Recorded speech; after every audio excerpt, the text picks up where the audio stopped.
What's up, fellas? We got about 2 minutes till we're on the air. 2 minutes. 2 minutes. This is 1240 AM WSNJ Richmond and 99.9 W260BW Richmond and SNJtoday.com. What's up, everyone? I have a minute and 30. About a minute and 30 till I'm on the air. What's up, everyone? Thanks for coming in.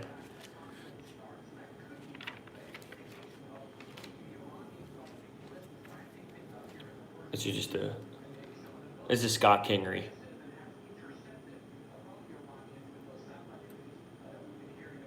Uh, 99.9 FM, SNJ Today. If you're in South Jersey, you'll get it. I'm not looking into the Jimmy Butler thing to that degree.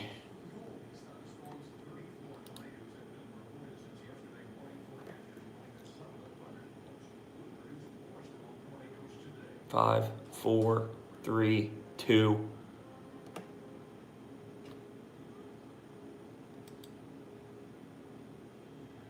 Pretty nice Saturday. It's shaping up to be. Hey, it's John Salvatore, the SNJ Today. Yes, I remember you. Look at your forecast for the Millville, Vineland, Richmond area. Today, partly cloudy skies, highs will top out around 77. And tonight, we're going to cool down, lows down around 59 degrees. A stray shower or thunderstorm is possible tonight. Tomorrow, partly cloudy skies, another thunderstorm could be possible. Highs around 81. And on Monday, more thunderstorms, highs around 87. This is John Salvatore, 99.9 FM, SNJ Today Radio. Good morning, everyone. Welcome to Sports Talk with Broads, and this is just an interesting time. The last time we talked on this radio station, the Sixers were still in play, and obviously there's been a lot of emotion since then. The Game 7, the quadruple doink, if you will, there from Kawhi Leonard, and this is just a weird situation to be in because we're in a weird transition stage of Philly sports fandom. We know that there's a lot with the Sixers. We understand there's going to be a monstrous offseason, if you will. And there's a break, though. There's a break involved because that can't happen until July 1st. There's a big period from right now, where we stand on May 18th, to July 1st. So what do? Do you sit here and wait and just hold on to the Sixers free agency? Or do you move along from the Sixers loss and take a hard look at the Phils? And I mean, it's everyone. Everyone has a different answer. It's just a weird transition to make. We're in an odd spot. It's a very unique situation. And now, I guess this is where people are going to. They're not ready for Phillies full-time. I don't know if the fan base is ready for Philadelphia Phillies full-time mid-May or not. So we're holding on to things like Jimmy Butler's Instagram post. Well, that's a big one. That's a hot storyline. He puts up an Instagram picture that says, "To Philly and all my teammates, thank you." And instantly, oh my, we're losing him. He's lost. There's no way we're going to get him. Come on, listen, you know what Jimmy Butler's doing. He's playing the game. Jimmy Butler's playing the game. He's enjoying this process. He's enjoying this moment. He's triggering everyone. He knows what he's doing, but there's nothing that tells you that Jimmy Butler is leaving. Haven't you learned anything, literally anything, from the Bryce Harper sweepstakes? There's going to be so much out there. There's going to be so much involved. There's going to be so much noise every single day about Jimmy Butler this, Jimmy Butler that. And then you fall in the trap of listening to guys like Colin Cowherd, ESPN, Fox Sports 1. Oh, well, Jimmy Butler can go to the Lakers. Well, Jimmy Butler can go to the Knicks with Kevin Durant. They don't know anything. They don't know anything either. So just cool down, relax. Will I be upset if Jimmy Butler loses? Of course. But why right now when there's a month and a half? Will I sit here and get that upset about it? Why would I sit here and start crying, getting upset, freaking out? when I can't control it and it's so far away? I heard a great analogy, and I don't remember off the top of my head where I exactly heard this, but if you have a graduation party are you a month away, are you going to be worried for that whole month that it's going to rain? Or do you just wait until it gets there and you see what happens? That's more or less like what's going on here with the Philadelphia Sixers and Jimmy Butler. And then you got guys from the UPS saying, well, I delivered a package to Jimmy Butler to this house, and now this house is on sale, but there's a $6 million home being built over here outside of Philly, and I just relax, all right? Just relax. Everything is going to work out. And I've actually been on the record saying I love Jimmy Butler. I always wanted to sign Jimmy Butler to the max. And everyone who's downplaying the 5 years, 190 thing, well, don't fool yourself. There is value in having an extra year for an extra $50 million, all right? There is a lot of value in that in terms of Jimmy Butler coming back here. But if it did not happen, I still think that we're not doomed. We don't just automatically go back to the process years. It's as simple as this, and it's been a statement for quite some time here. The Sixers are only going as far as what Joel Embiid and Ben Simmons brings to the table. You can obviously add Jimmy Butler's, Tobias Harris's, Chris Middleton's, and other players to help them get over the hump. But at the end of the day, the development of the Sixers solely relies on two players, and that's Ben Simmons and Joel Embiid. That's facts. I mean, that's where it is. Why didn't we get to where we got to this year? Was it Jimmy Butler? Was it Tobias Harris? No, it was the fact that Ben Simmons isn't developed enough and he can't shoot. And when Joel Embiid gets on the low block, they bring two guys there because they don't respect Ben Simmons' jump shot. It's so simple. It's so simple. The development of Ben Simmons and Joel Embiid are the pieces, is the reason that's going to make the Sixers go to the next level. Now, that doesn't mean I won't be upset with if Jimmy Butler leaves. I know he has value. I think his culture is big. Everyone knocked the culture coming into this trade. And that's not it's not a bad culture to have. He brings a mentality where you need to go to work every day. You need to bring your lunch pail to work, your Timberland boots. You need to tie it up. That is what he brings to the table for these young stars, and it's very beneficial to guys like Ben Simmons and Joel Embiid. And speaking of the trade, I can't stand some of the irrational fans out there that are truly upset with Elton Brand. They're pissed with Elton Brand. Why did we rush the process? If Embiid's not ready, if Ben's not ready, why did we rush the process? We would have done the same thing with Dario Saric and Robert Covington. No. I won't value your opinion if you try and tell me that this team had the same exact ending with Dario Saric and Robert Covington. It's just not true. It's not. Even though we lost in the second round, sure. We did lose in the same round. There's context involved. There's context involved. We went to 7 and lost on a shot like that. That would have never happened. It wouldn't have been the same thing if we had Dario Saric out there. We loved Dario, right? We did. We loved him when he was here. Take a look at what he did in Minnesota. My man was playing 8th, 9th man minutes. He's essentially almost what James Ennis was or Jonathan Simmons was to the Sixers during the regular season in Minnesota. Now, I think he's got value off the bench, but you can't look back at that Jimmy Butler trade and say, we messed up if Jimmy Butler leaves. That's not true. We didn't mess up if Jimmy Butler leaves. I live and die by that trade. I want a GM who takes risks. I want a GM who has you-know-what. I want to have a GM that isn't afraid to make moves and make a push. I don't care where it leads to in regards of where the players go next year. Are we a little underwhelmed with Tobias Harris and what he brought to the table? Yeah, maybe.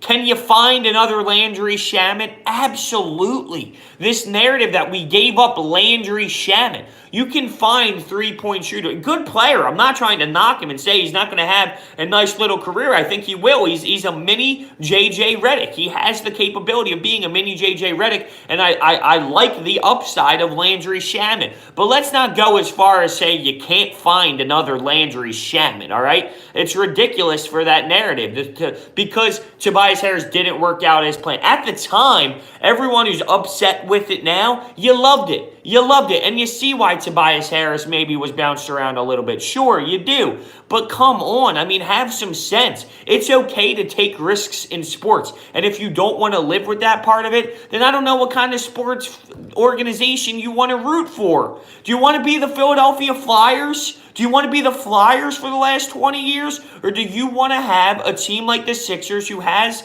the Elton Brand in charge right now, who's willing to go out there and make some noise? Did it work to our level of expectations? Maybe not, because technically we fell in 7. And it hurts even more that the Toronto Raptors are getting waxed by Milwaukee. They got smacked around last night and they're down 2-0, and I can't help but think to myself, well, what could the Sixers do? Could the Sixers have done better than that? And I think we could have, just based off of our length. You heard the Raptors talking about it for so long with the Milwaukee Bucks. But why are guys like Van Vliet getting open? Why? Well, because the length's different. The Sixers could have absolutely done a better job so far through the first 2 games than the Toronto Raptors. And that hurts a little bit watching the series play out. Because, we could have done more damage. But it is what it is. There's no weeping on it. And that's one big thing with me looking at the Sixers is it time to move on now? And it is. It's a weird transition. It's a very odd place to be. You're going from Game 7, extremely emotional. You're so invested. Every dribble matters. Your heart's beating. And now it's all over. It's all over, and there's still basketball being played, but you got to move your emotion to a Philadelphia Phillies team. It's such a weird mode to switch to, and I love the Phillies. That's no knock on the Phillies, but when you're on Game 44 of the Philadelphia Phillies season, and you're coming from Game 7 in Toronto to probably one of the most heartbreaking losses in years, it's just weird. And it also factors in knowing how big the offseason is. If this was a spot where Jimmy Butler was signed, Tobias Harris had another year, and you knew going into next season what we had, it wouldn't feel this way. We got a lot to build off of, but I'm excited for it. I really am. And I have faith. I trust in Elton Brand. I sat on this very radio station for the first time Elton Brand was hired, and I said, give it a chance. Give it a chance. He's not the most well-known GM out there, let's be real. And I remember my dad called me on the ride home of the show and said, I was listening to you at work. I almost called in and called you a you-know-what. Elton Brand? Really? You're going to believe in Elton Brand? I'm like, Pops, give him a shot. Jimmy Butler and Tobias Harris trades, yeah.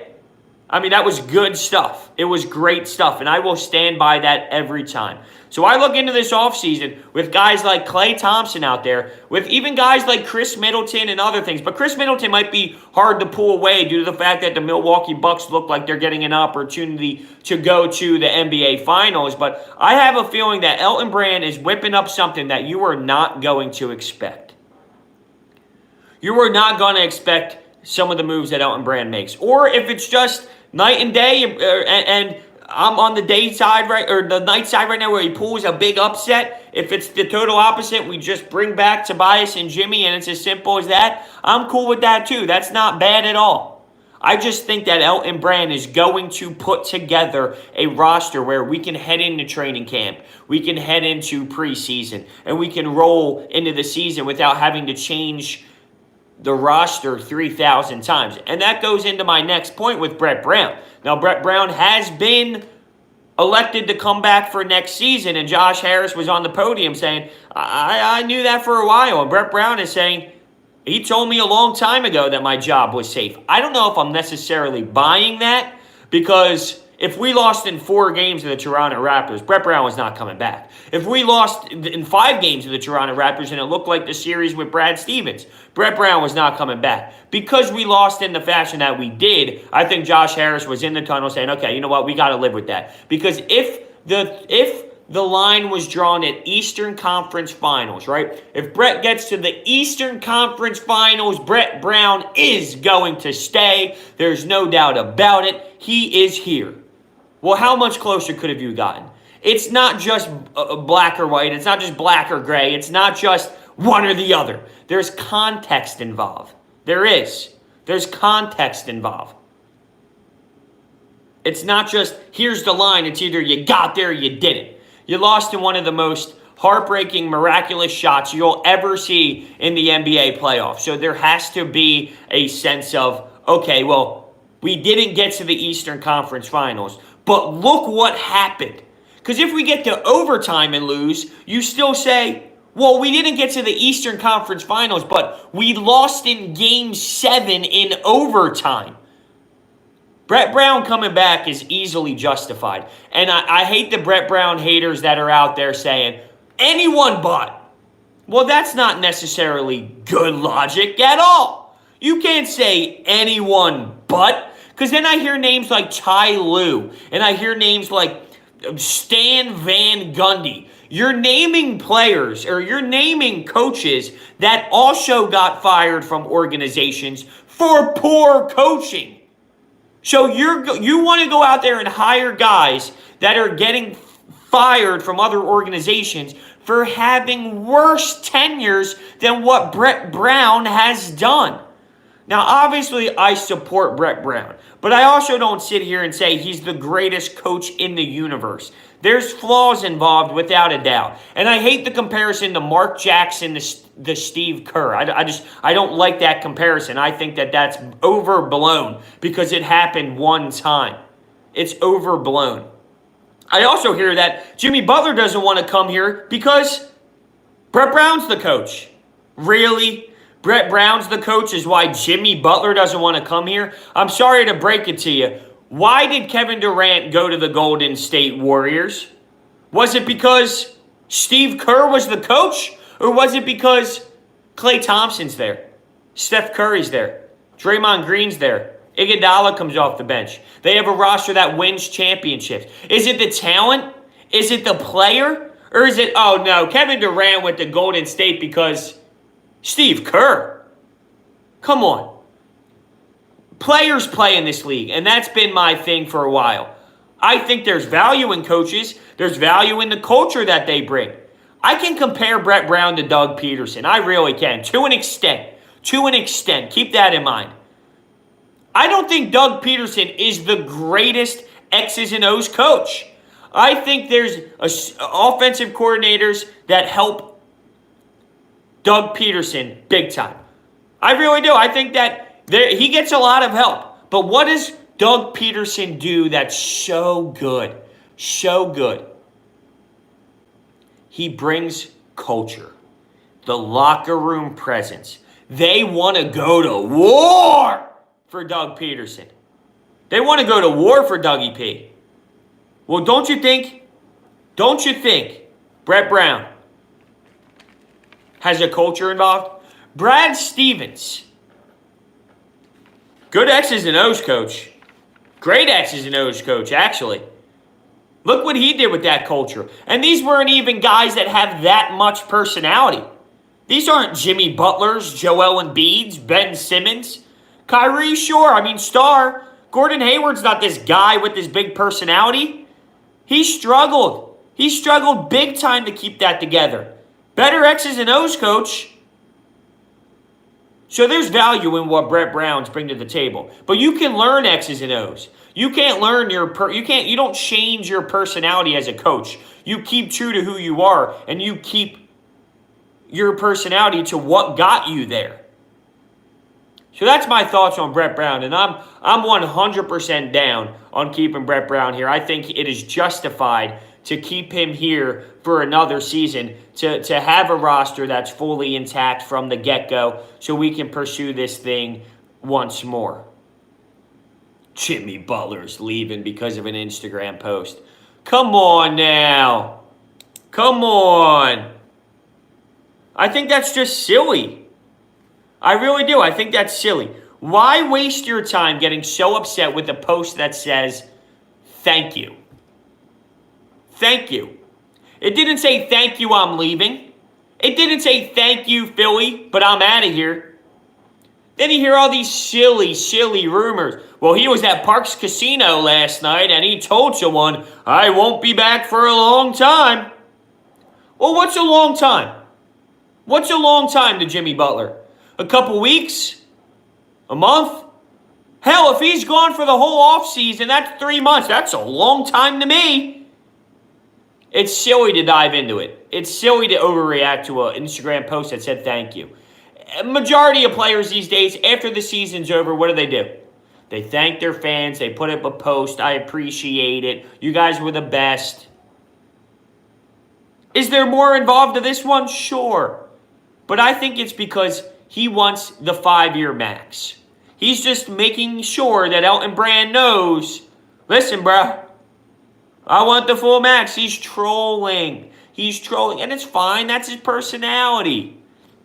I think it's funny that he claimed in his exit meetings he doesn't care about the extra year. He doesn't care about the extra money. I don't necessarily think that that's true.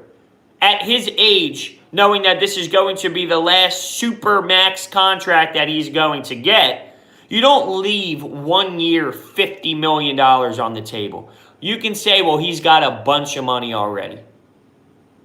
He's got plenty of money saved up.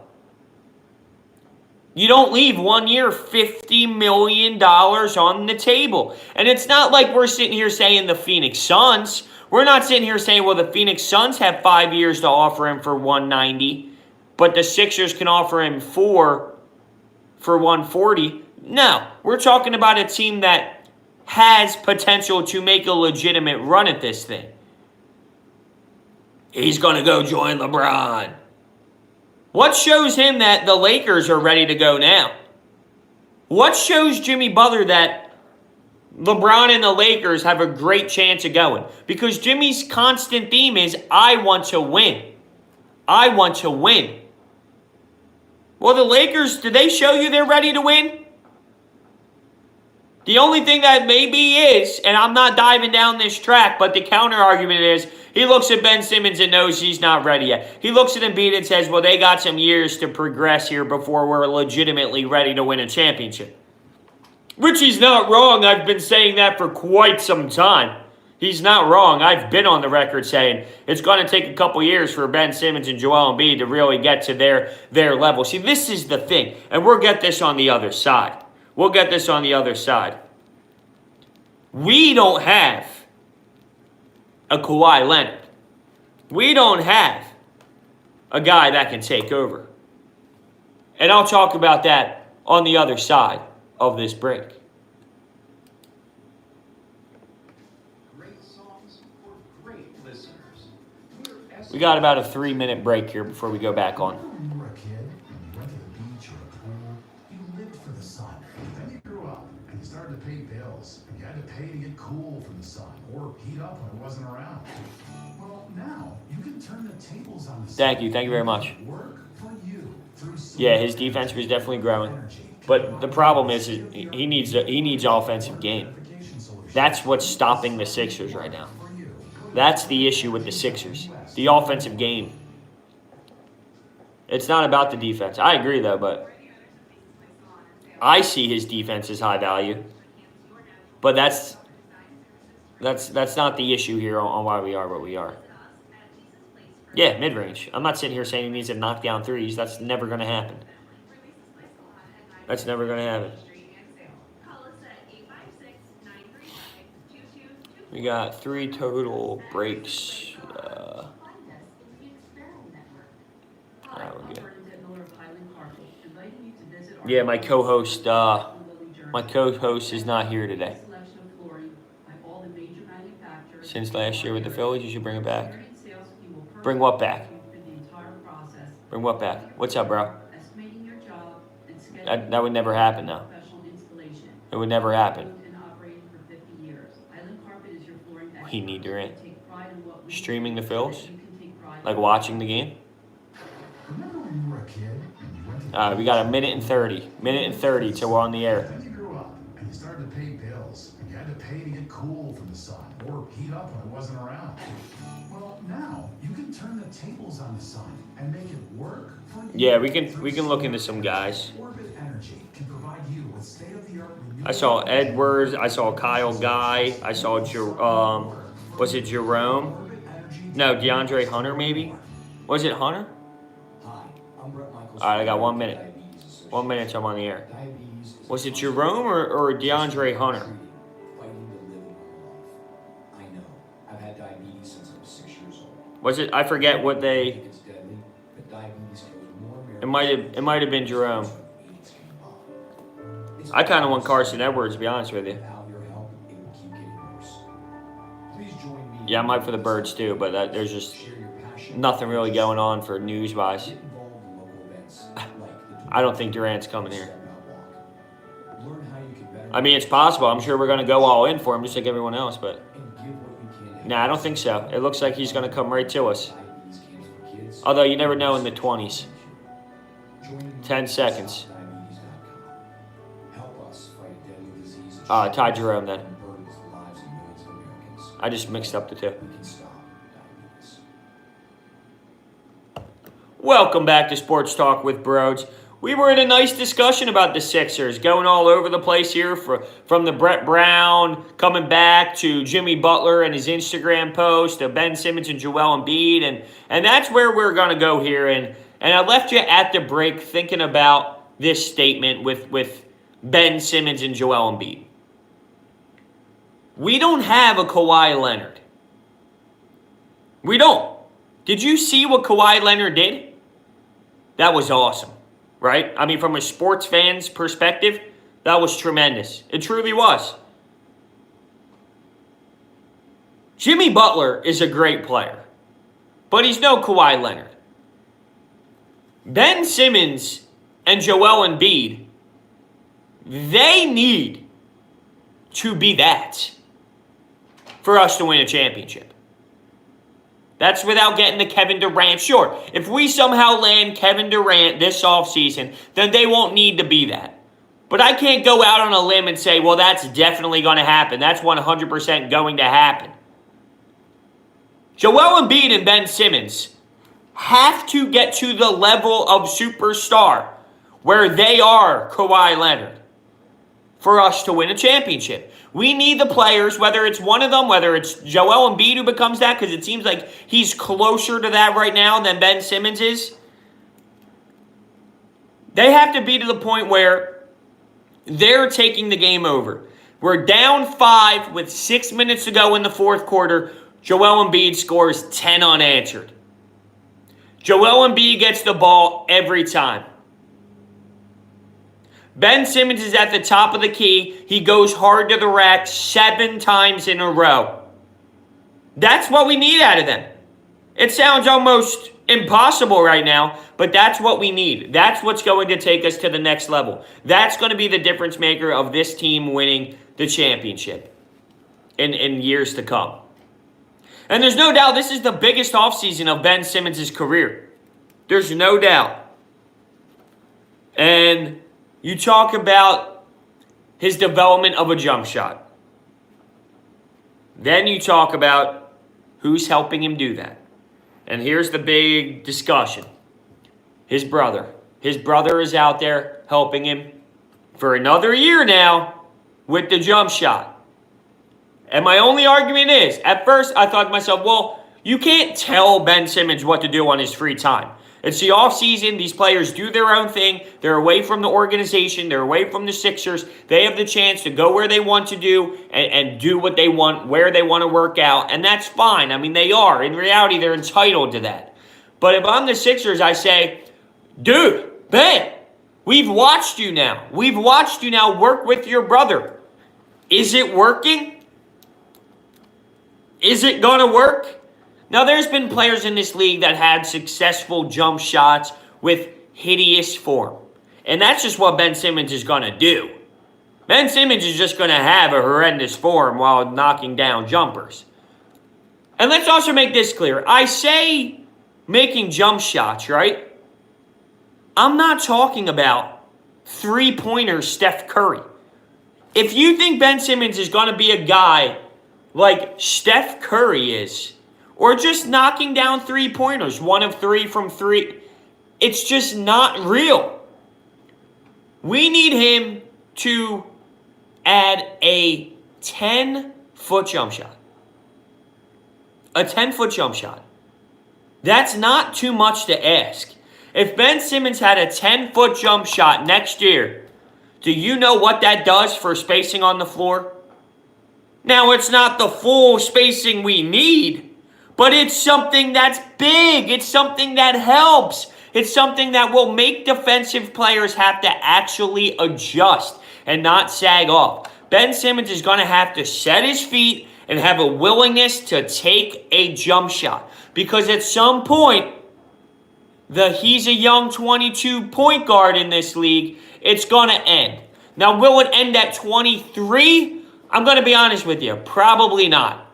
But I'll draw the line at 24, 25, 26, 27. At those ages, it's no longer, well, he's young. At some point that he's young, it's not going to be a factor.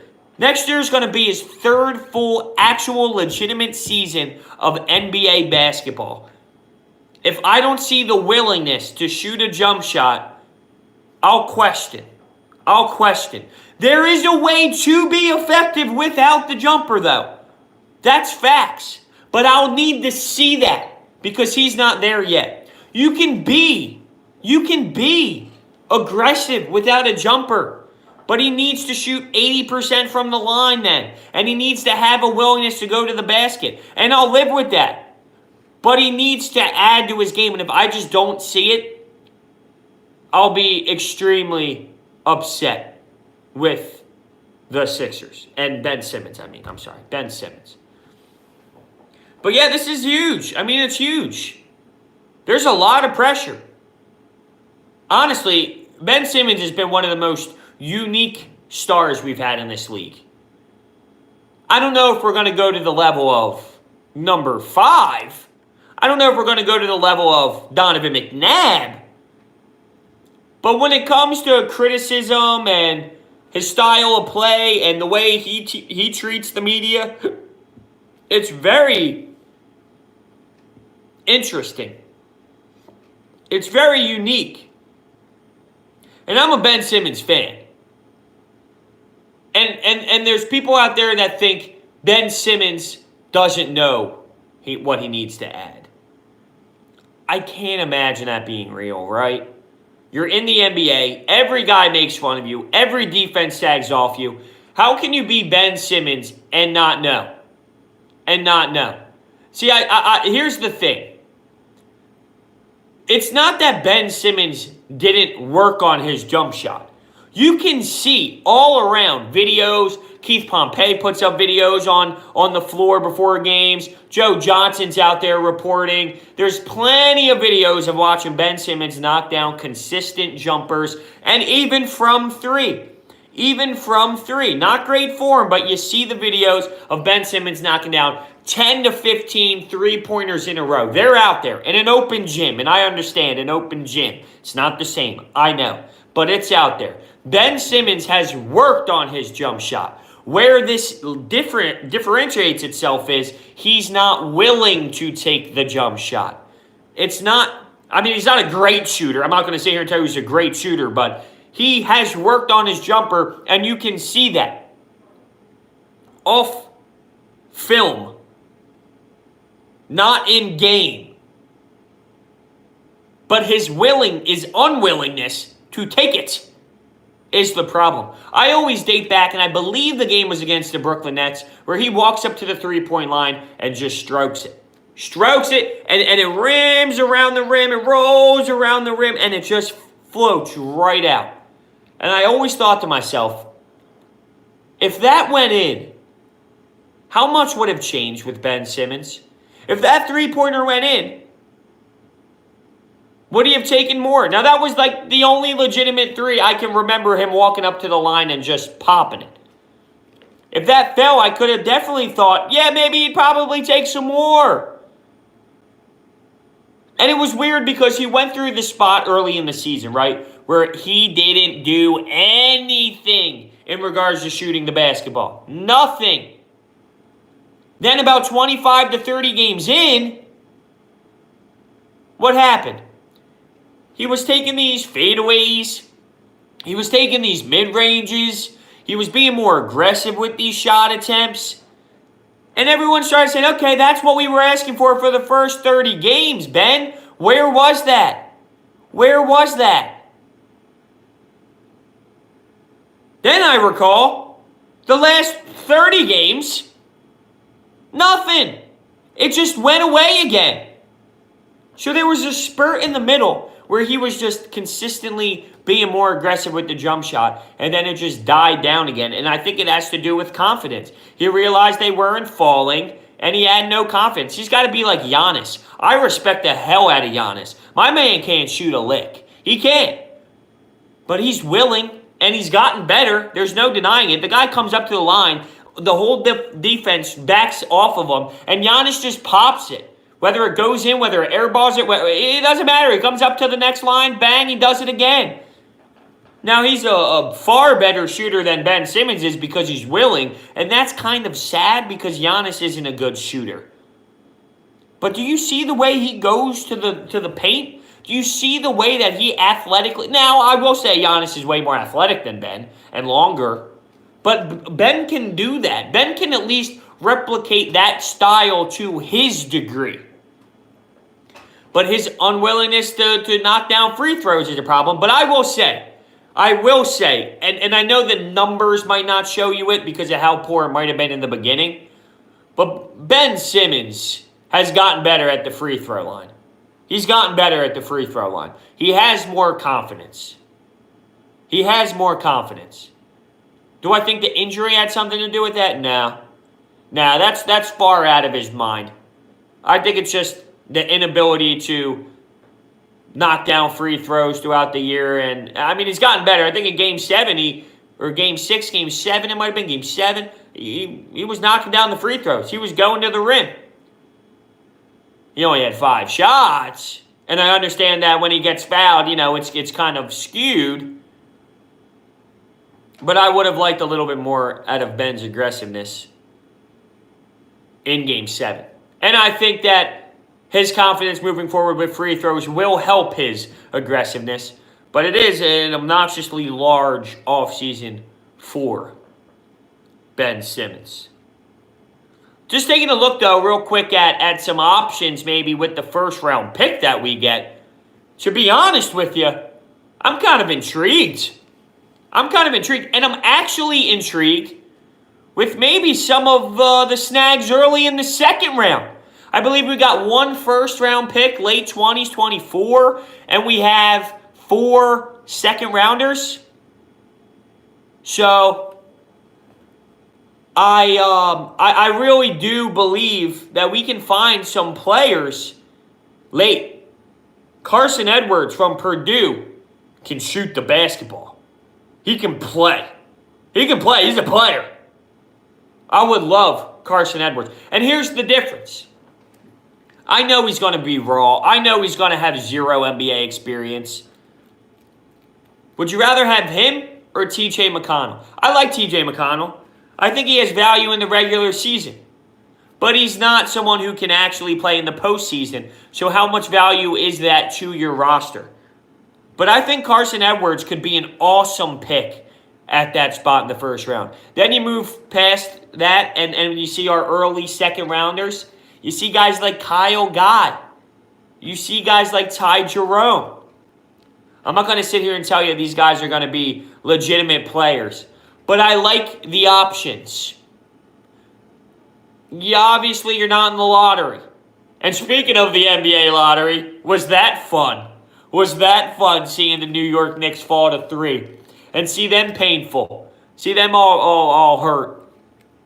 New Orleans Pelicans and Zion Williamson. Listen, as a sports fan, that's the worst thing. That's the last thing I wanted. Now, realistically, I don't want Zion Williamson on the Knicks. I don't want Zion Williamson on the Lakers. I don't want Zion Williamson anything near me. But just as an NBA perspective for entertainment purposes, imagine Zion playing in MSG. Imagine Zion in New York City.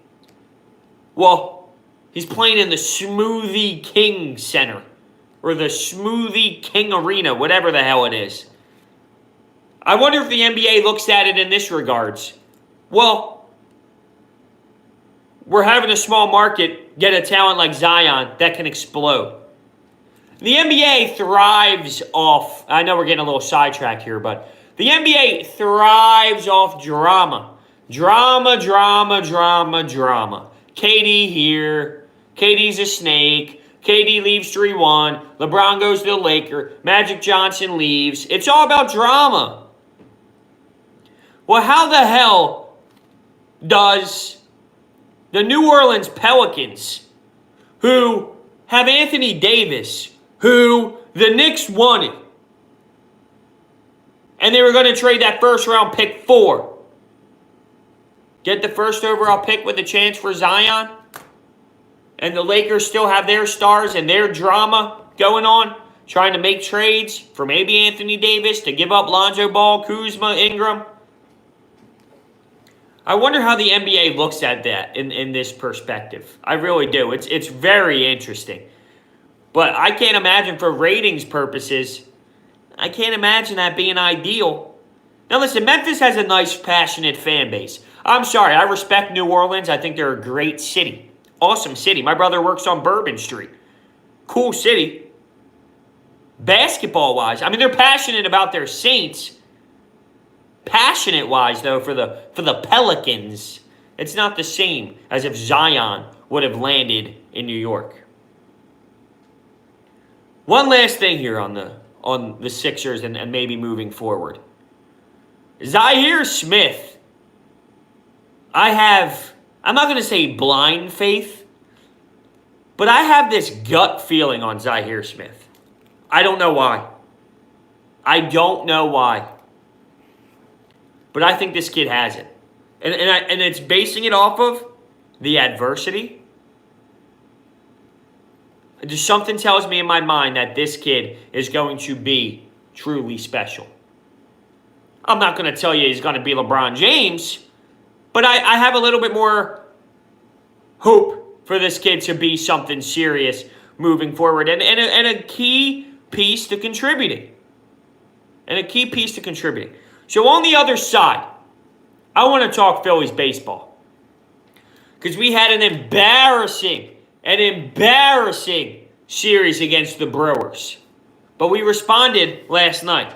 And we have a chance to respond again this afternoon with Aaron Nola on the bump on the other side. It's what's in between the music that counts. All right, guys, we got about a 2.5, 3 minute break here before we're back on the air. I tell you what, though, I need some water and a nice cup of coffee. Where was I?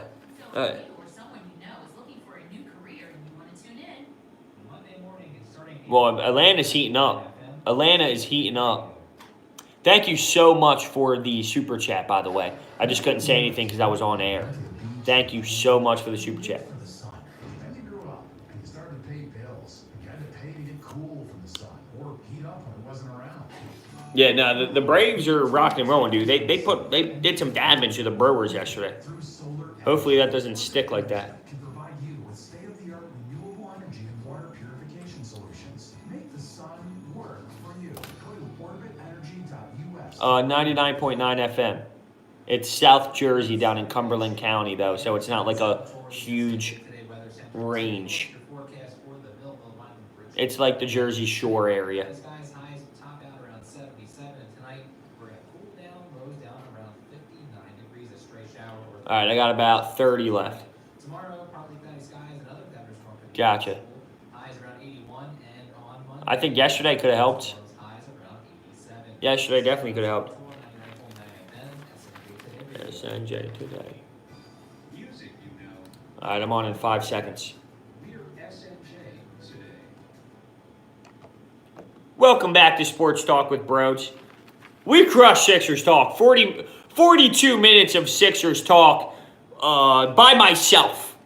Just screaming about situations. Jimmy Butler, Elton Brand, Ben Simmons, Zhaire Smith.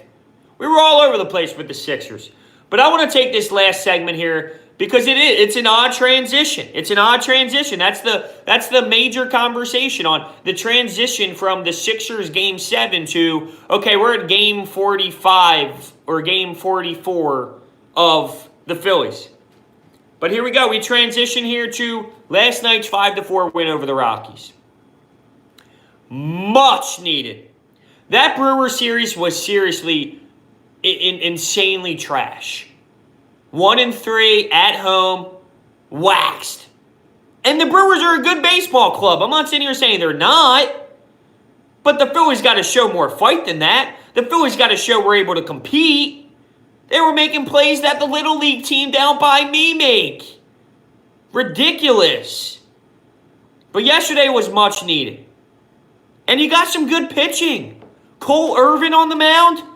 Very intriguing the last 2 starts. His first 2 starts of his MLB career. He went 6 innings yesterday. Allowed 5 hits, 3 earned runs. Very, very proud of him. But not just that. My man put together a 10-pitch at-bat, which got him to first base. And Andrew McCutchen hits a 2-run bomb to tie the game up 2-2.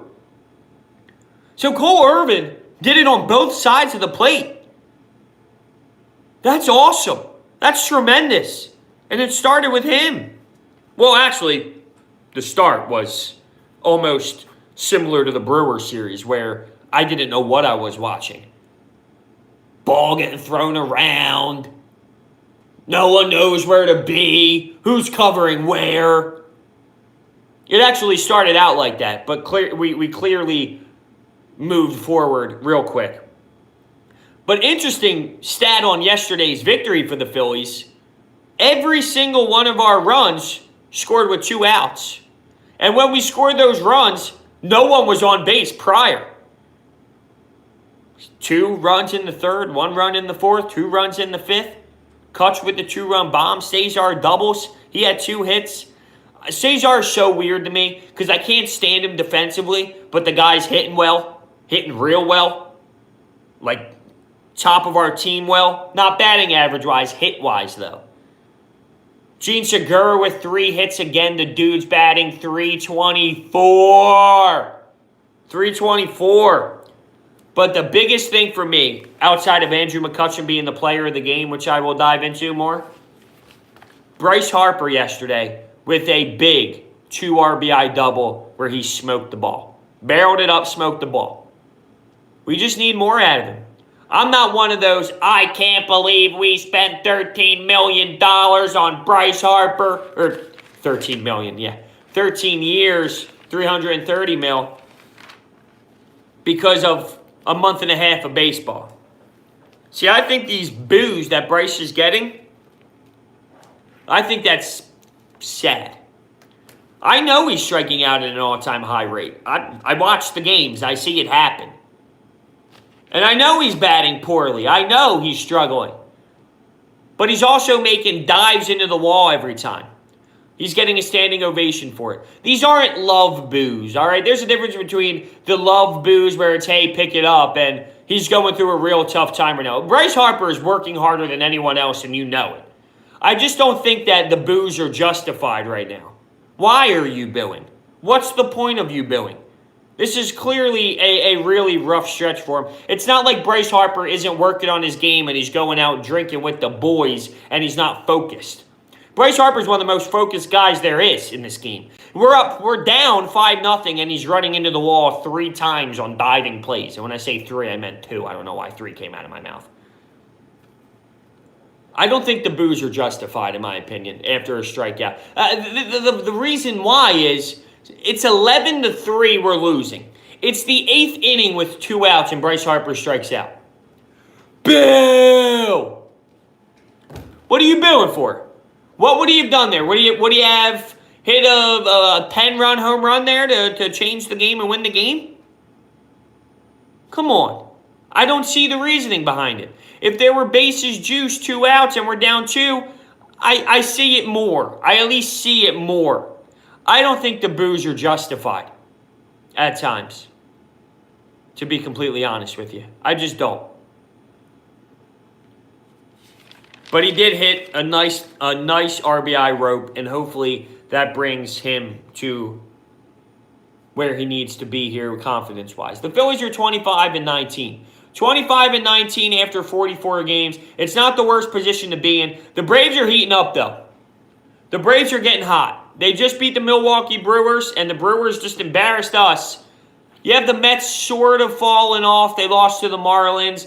They're becoming, I don't know, maybe what the Mets have been every year, but it's still kind of early. The Braves are heating up, and they're rolling.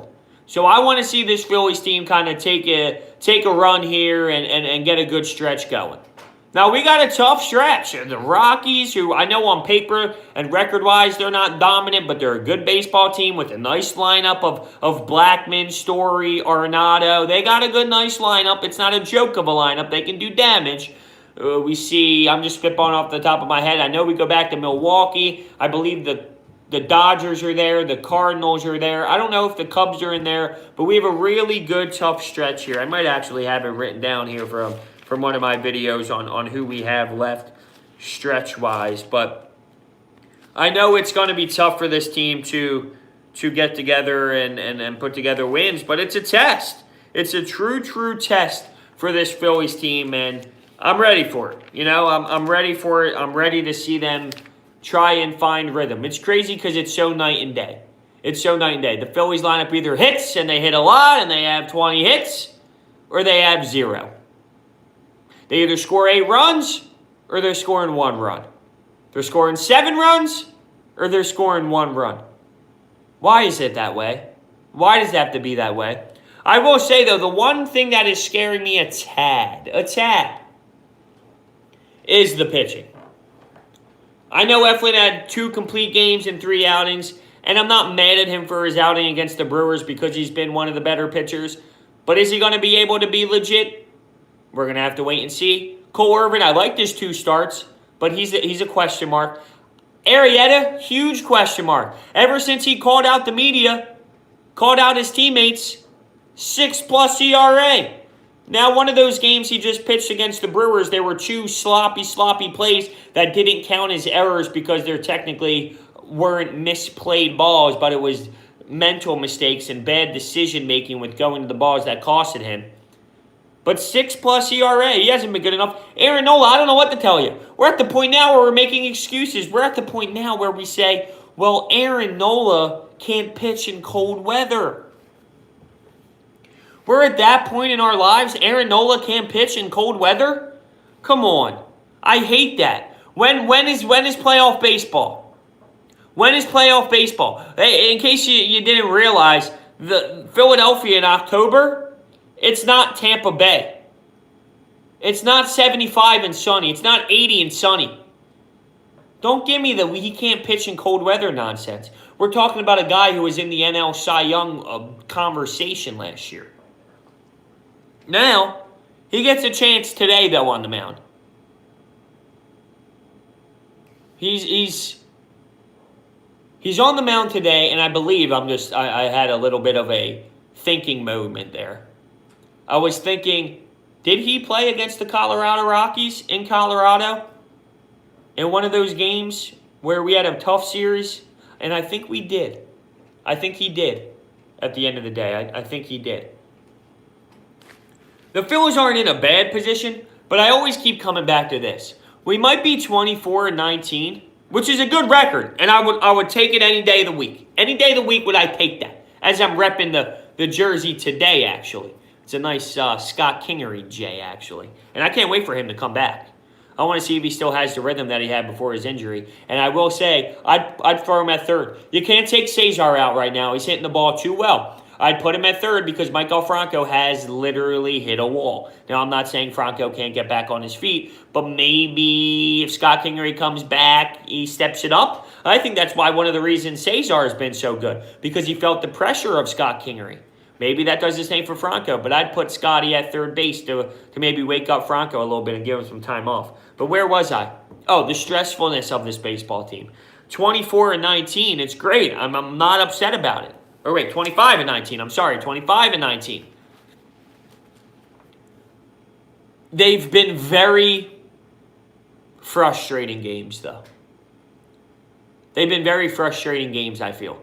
Throughout the 44 games so far we've played, besides the first 2-week stretch where everyone's going to have excitement because baseball's back, because the energy's there, because Citizens Bank Park is filled up, besides that little 2-week window, I'm not having fun. Really. I mean, whether that's fair or not, I'm not having fun with this baseball team. Where's the 4-run homers? Where's the long innings? Where's the depth of this lineup of McCutchen, Segura, Harper, Reese, JT, at this point, Cesar? Where's Odubel been? Guys, where's Odubel Herrera been? Go look at how many home runs he has so far this season. It's bad. It's bad. But where are those innings where we walk? Well, then we move him over to second. We double, we score a run. We hit a 3-run bomb. We single. We walk. Where's the power of the depth of the lineup in? This is the craziest part. Take a look at our home run hitters over the last 7-8 games. Gene, Segura, and now McCutch last night. I know guys like Rhys Hoskins can't hit 3 home runs every week. I know that's not going to happen. And I know Bryce is in a big slump. And guess what? When Bryce gets going, I think it's a huge effect. When Bryce gets going, it's going to open up the lineup. It's going to change everything. Now, granted, he doesn't look so great on these on these fastballs, and he's not reading the ball out of these pitchers' hands on the off speeds, because you can tell he's swinging at pitches that hit the dirt 3 times before it hits home plate. So he has some adjusting to do and some things to figure out, clearly. But I think once Bryce Harper gets going, it'll affect everything. Keep in mind, last year, I know he hasn't struck out to this nature in his career, but last year he was hitting .214 at the All-Star break and then exploded in the second half. I think he's just getting his bearings going here. He's finding his rhythm here, and maybe there's a lot mentally going on with signing the contract and all. Sure, there's no denying that comes into play. But to write him off for his entire tenure here for 13 years because of a month of baseball, it's nonsense. One thing that, and I don't listen to national sports media. If you've been listening to me, whether it's on YouTube or on this station, you know I don't listen to national sports media. I think it's baloney. They say things for just clickbait and viewings, and I know that's part of the business at sometimes, but I don't value what they say. And of course I see it though. I see clips all over the place. And 1 month into Bryce Harper's tenure here in Philadelphia, Colin Cowherd said, "I told you, Philly, it's not going to work." And I normally don't even allow that to affect me, because then he's doing his job. So me saying this is him getting to where he wants to be. But I just thought as a sports analyst that he's smarter than that. It's baseball, right? That's the biggest argument when people talk about statistics. Well, it's baseball. Because what does that mean? It's baseball. What does "it's baseball" mean? It means there's a lot of time. It means there's ups and downs. It means there's going to be slumps. There's going to be hot streaks. That's what it means. And to base a 13-year career in one place based off of a month of baseball, I mean, how long have we been watching the sport? It's crazy. It's crazy. But I hope that little how do you do yesterday, that 2 RBI double, really got him going, because he needed it. He needed it big time, and I want to see this team get it done today. Also, Hector Neris with the save yesterday, and I might be the only one. I'm not gonna value Hector Neris at an elite closer level. But with what we have, I want Hector Neris out there in closing game situation. And I know we go by closers by committee. I hate that. I want Hector Neris in there closing game. I'll live and die by that decision. I will. Whether it works, whether it doesn't. I've seen him blow saves. I know what's going to happen. I know there'll be times where he blows saves. I think Hector Neris has earned the closer role. I really do. And I know it's not going to happen due to the fact that Gabe Kapler runs his system there with by committee and matchups. But I think that's nonsense. I really do think that there needs to be a better system involved, and that's just where I'll go. So with that being said, thank you so much for listening to another week of Sports Talk with Broads. Listen, I started last September, first week of Eagle season, and I can't believe that it's mid-May and we're rolling into June, and we're still kicking it. We're still kicking it. So just a couple more months until my 1-year anniversary on the station, which is crazy to think about. And I'm excited, though. I'm excited to see how a summer will be on the air. And it's an interesting time. You got to be unique with conversation, and I'm excited for it. So thank you so much for listening to another week, and we will see you next Saturday.